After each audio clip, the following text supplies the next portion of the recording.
নমস্কার, welcome to my channel Samirshil Shri Shri Radhakrishna Gopal Shrimad Bhagavad Gita.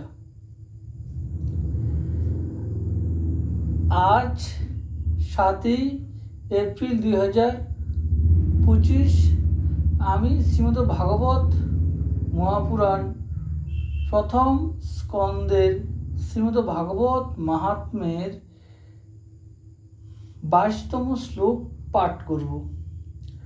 Shrimad ভাগবত মহাপুরাণ কি জয়, শ্রী শ্রী রাধাকৃষ্ণ গোপাল শ্রীমদ ভগবদ গীতা কি জয়। রাধে কৃষ্ণ রাধে কৃষ্ণ রাধে কৃষ্ণ। কখনো বেড়া, কখনো হাতি, কখনো মহিষ, কখনো ইন্দ্র, কখনো অগ্নির রূপ ধারণ করলো। শেষকালে আবার মানুষ রূপে দেখা দিল।